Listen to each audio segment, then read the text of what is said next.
This episode is brought to you by LifeLock. It's Cybersecurity Awareness Month, and LifeLock has tips to protect your identity. Use strong passwords, set up multi-factor authentication, report phishing, and update the software on your devices. And for comprehensive identity protection, let LifeLock alert you to suspicious uses of your personal information. LifeLock also fixes identity theft, guaranteed or your money back. Stay smart, safe, and protected with a 30-day free trial at lifelock.com/podcast. Terms apply. Welcome to People Tech, the podcast of the HCM Technology Report. We're recording from HR Tech in Vegas, brought to you by our friends and partners at Fuel50. Here's your host, Mark Feffer. Welcome to People Tech, the podcast of the HCM Technology Report.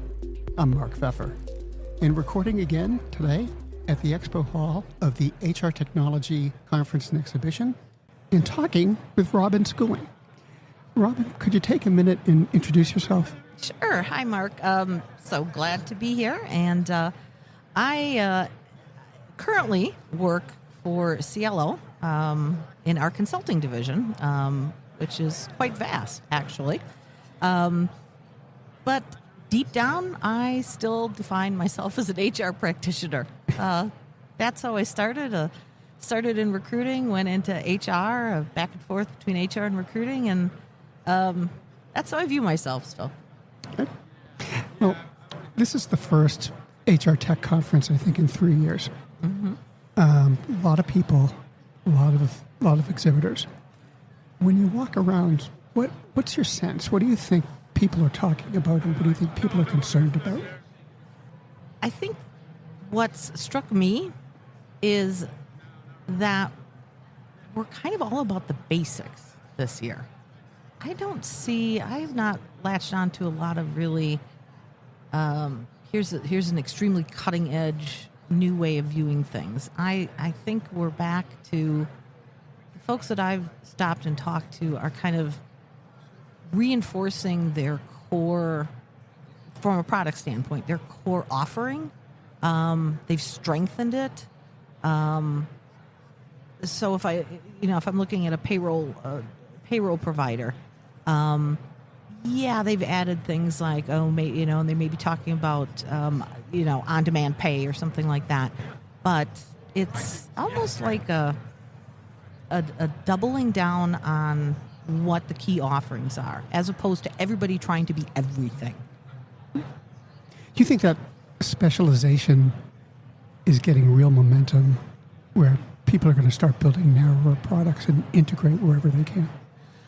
I do think so. I think that as time has gone on and we've learned that, integrations and back and forth bilateral integrations and things like that are easy enough to do, really.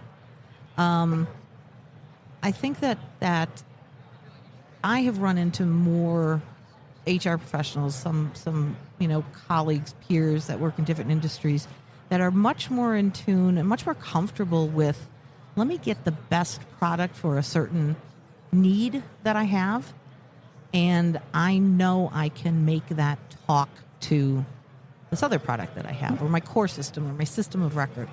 And that's been a bit of a change, because there's that thinking of, well, let me buy an all-in-one solution. That's still there, certainly for some people. But adding on the unique tool that is going to solve my unique business need, I think people are more and more willing to do that. Let me shift gears a bit and talk about skills. Okay. There's a saying that you can build skills, you can borrow skills, or you can buy skills. Mm-hmm. Now, that makes perfect sense, but it seems to me in practice, it's got to be a challenge, especially if you're in a larger company and you have to balance all of those options across your workforce. Mm-hmm. What do you think, and what do you think employers are doing? Mm-hmm. I think that there are more employers that are aware of the need to build than there have been in the past. There will always be those who are borrowing. Certainly, I'm with a consulting firm. We wouldn't exist if people didn't need to borrow skills. That will never go away. And there are some things that somebody's going to need for a special project, what have you.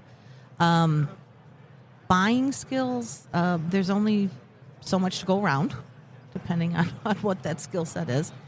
So I think there's a movement and there's more of a momentum towards, and it kind of happens from different angles, because there's the talk of internal mobility, right? And taking our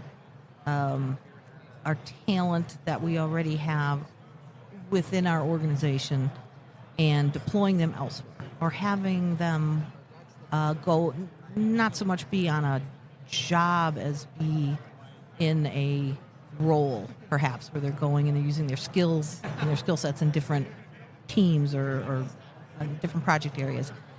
And so I think out of that has grown this awareness that we can do that. We can deploy the people we have already in different ways. So since we've started doing that, why can't we put some time and effort into allowing people to develop within the organization? And so, I think you see that internally with learning academies that are growing up. And I think the pandemic strengthened that, because things that used to be done in person, right? Oh, let's grow our team of whatever, marketing experts. I'm just picking the skill set, right? And there would be, well, let's have a insight training, and we'll take people through this course curriculum over the course of 6, 12 months, whatever, and we'll grow our own in-house. The pandemic forced organizations to put that online, made it easier, using work technology, using HR technology to kind of build off that LMS and let people. It's finding that balance between letting employees create their own career and what they want to do. And that's a part of it. What am I interested in doing? Where do I want to grow? What do I want to develop? Let me choose my adventure, choose my courses. That exists, certainly. But there's also now companies realizing we can harness that and promote paths. They have to tie that together, though, with a rethinking of how they view compensation, perhaps how they view titles in the organization, because it's folks not necessarily, to use the old cliche, right, the lattice, and that becomes part of the skills conversation. I may be developing skills that in the old hierarchy kind of didn't make sense. Where's the manager, and what's their role in all of this? I think there are two distinct managers in this sort of scenario. There's the people manager, who's the coach, who's the career coach, who's the development driver for that employee. And then there's the, project leader, or the team lead if somebody's growing their skills and they're going in and working on something new that they're learning and discovering. So there may be a how to do the job manager, which can be different than the career coach manager. So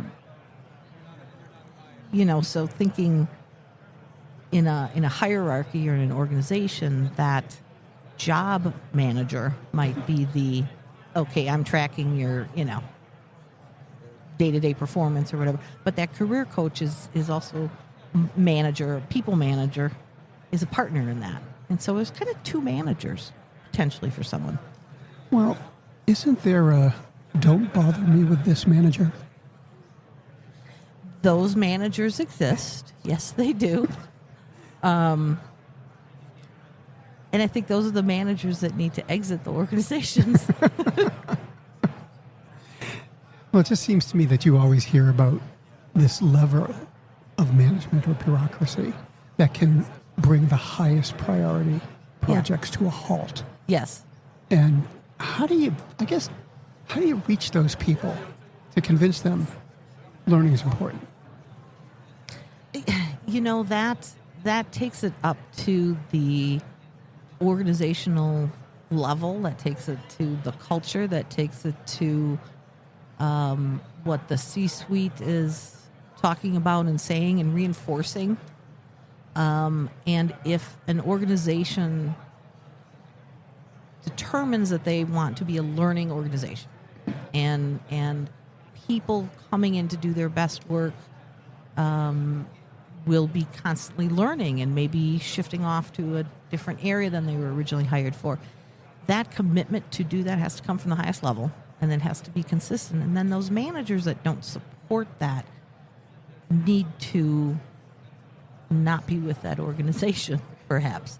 You think of the classic example where we see employees being held back because their manager doesn't want to release them to another role. Right. And that's not even talking skills. That's just talking, I want to do an internal transfer or promotion or something. And so I always kind of get a little twinge when I run into it where an organization has this requirement that the existing manager, quote, approve and sign off. And sometimes that existing manager doesn't want to do that. Or, because they're giving up, I hired them and trained them and developed them, and I'm going to lose my investment in them. And it's the same with organizations that have policies, which I despise, of you're not, you must be in a given role for 12 months, 18 months, whatever, before you can even apply for something else. If you're really a learning organization, you want what's best for the organization, your goal is to hire the right people. Get them in there. Get them equipped. And in that mindset that they can take their career anywhere within the company, and then you allow them to do that. And so if somebody's skills are better suited to another role that has just opened up, but they've only been there 90 days, let them go to that role. It's better for the organization in the long run, and obviously speaks to the satisfaction for that employee. Right. Shifting gears again. Yes. I want to look forward. There's a couple of hundred exhibitors here. Mm-hmm. They're speaking, they're displaying, they're exhibiting. Are any of them, or did any of them strike you as particularly interesting? I have not dove into deep under the hood with any of them. No one has jumped out at me yet. But I'm not done getting through this vast expo hall either. I've kind of done my cursory move around and haven't dove enough into anything yet. What's the great new idea or product that you're looking for? One product that I did a quick glance at it, and the person in the booth showed me a demo of it, real high level of how it works,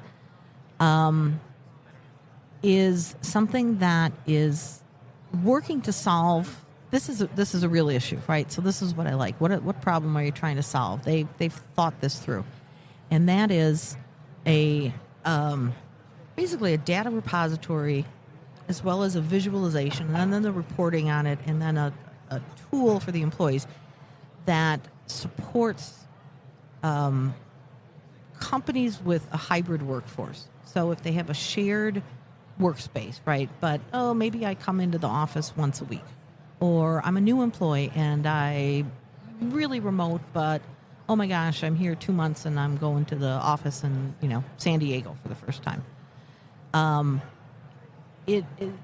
This tool is onboarding new hires. It's tracking the information behind the scenes, but then when I'm a new employee and I'm going to that office, I can pull up the floor plan. I can visualize what desk I'm going to sit at. There's a map. There's maps built in, so when I show up periodically, I can reserve a conference room or reserve a desk if I'm kind of doing a hot desk sort of thing. I can see at a glance who else is going to be in the office that day, if anybody else is there that I want to meet that I've maybe only done Zoom calls with. So it was really kind of an interesting look at a concern that employers have right now, because the back end, it's spitting out usage statistics. So the business can use it to determine, do we really need that office space, or how many people really are in the office on a given day? So it was kind of neat. I mean, it's a problem of the time, and so they've built something to help take a look at that. It seemed like the vendors did a pretty good job of pivoting in 2020 or 2019 when COVID really hit. Yeah.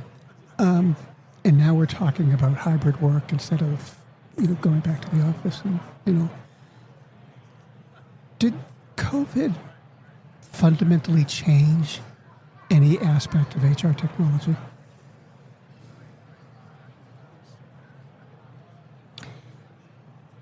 Well, it certainly made people who were government agencies, for example, that weren't in the cloud, go to the cloud finally, I guess.